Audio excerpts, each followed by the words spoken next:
Welcome back to my channel. If you're new, make sure you subscribe. Today we are going to talk about 10 things biker chicks need to know.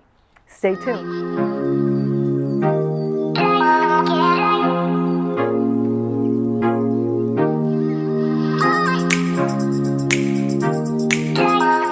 So, let's get started. Number one, catcalling will never stop. I was at a stop sign where a UPS truck driver literally almost fell out of his truck because he could not stop staring. So catcalling will never stop. Matter of fact, I have been catcalled while riding my motorcycle with my husband right next to me. So it just won't stop. Something that you might have to get used to. It's kind of embarrassing. It's sometimes insulting, but it happens. Number two, you can't wear a dress while riding a bike. Look, we all need to wear great protective gear while riding a bike for safety purposes, but a dress is not one of them. And look, there are occasions where I do have to dress up. I have to wear a dress or nice slacks, and riding my bike is just not an appropriate time for that.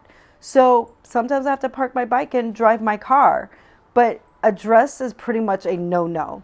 And look, we all seen those photos out there of those pretty little girls in the little bikini tops and barely underwear and sometimes your skirt or a dress. But those are just photos. Those are just models modeling for a bike.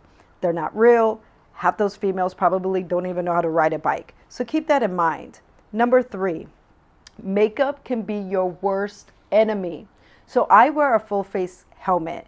And there are many different helmets out there, but from my experience with a full face helmet, makeup just doesn't work. I have spent hundreds of dollars on foundation that have no smudge, waterproof, but I still tend to see smudging in the inside of my helmet. So I tend not to wear makeup. Now, mind you, I do put a little lip gloss on and lipstick and some eyeshadow maybe, and some mascara. That tends to be okay, but as far as foundation goes, it just does not work for me. Now, there are options out there. You can get a half shell helmet where you can then be all glammed up, but for me, it's more of a comfort thing, and that's why I wear a full face helmet.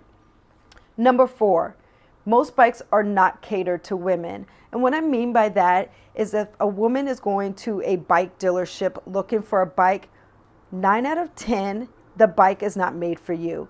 Motorcycling is a man-dominant world, so they are designed for men. Now, however, you can get modifications such as seats, handlebars, foot pegs, anything to cater to a woman, but you're paying that extra cost. Now, if you luck out and get a bike that another female had, that is great. You are very lucky. But like myself, I bought a bike from a man, and much taller man. So I had to do a little bit of modifications to my bike so I was able to ride my bike. Cost me a little bit more money, but that's okay. But just be aware of bikes. Number six, as a female rider, you should learn as much as you can about your bike. For example, read your bike's manual. That is going to be your best friend of learning your bike from from front to back. Just read your manual. The next thing is you want to know how to look and check your tire pressure. You want to check also your fluids. Most importantly, and what I do is I change my own oil. I will leave a link up above, one of those spots, of how I change my bike's oil. It is very important because most of the time, if you take it to someone to get it done, example, the Harley dealership, you're looking about $200 to $400 in an oil change, versus if I buy the oil from Harley, get the oil filter from Harley, I'm saving hundreds of dollars. It's about $100 for the oil and the filter, but I'm doing it myself and I feel proud of it because I love my bike and I love taking care of my bike. So it's more of a pride thing. And if you don't know how to change your oil on your bike, YouTube University, it's free. Just like I am on here right now talking to you guys. There are videos, hundreds of videos out there that will teach you as much as you need to know about your bike. So keep that in mind. Number seven, you will never have a good hair day.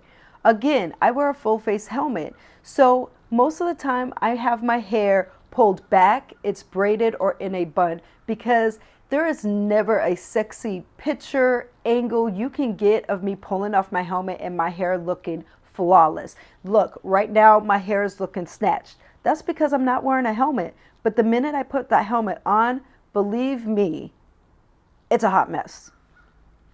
Number 8, always know your surroundings. As a female, just in general, you should always know where your surroundings are, but it's not like you're in a vehicle where you can lock your doors, shut your windows, and try to kind of stay safe within that box. You can't do that on a motorcycle. You are out in the open, and people can come and try to steal your bike, try to harass you on your bike. And let's face it, a lot of cars, people that ride cars, don't respect motorcyclists. So always keep that in mind and stay vigilant, so know your surroundings. Number 9, find a bike that fits you. Now, like I said, in number 4, most bikes are not fit for women. However, saying that, if you can find a bike that you can pick up with no struggle and you can touch, that bike is probably a good fit for you. But also you want to know the bike style that you want to ride. There's millions of different styles of bikes. Well, probably not millions, but hundreds of bike styles out there for women. You got Sportsters, you got Cruisers. There's so many different bikes out there. So you got to pick a bike that fits you on what you want to do. I picked the Street Glide because it's a cruiser. I like doing long distance riding, so I'm more comfortable. I got cruise control on my bike. So again, you got to find a bike that fits you. Number 10, and probably the most important thing or the best thing ever about riding a bike as a female, is meeting other female riders. As a biker chick, I started out only riding with my husband or my husband's coworkers or friends who were all males. Now, don't get me wrong. I learned a lot from these men while riding. However, I was feeling like I was missing out on a lot because there was not another female that knows the struggle of being a female rider. But that all changed. I started meeting wonderful women riders that ride just as hard as I do, if probably not more. But it is great. You build these bonds with these females. We share things that you can't share with a male rider. And it's great, these bonds that you build, and it's great to ride in a pack of just nothing but females. So that's it. That is my top 10 things a biker chick needs to know.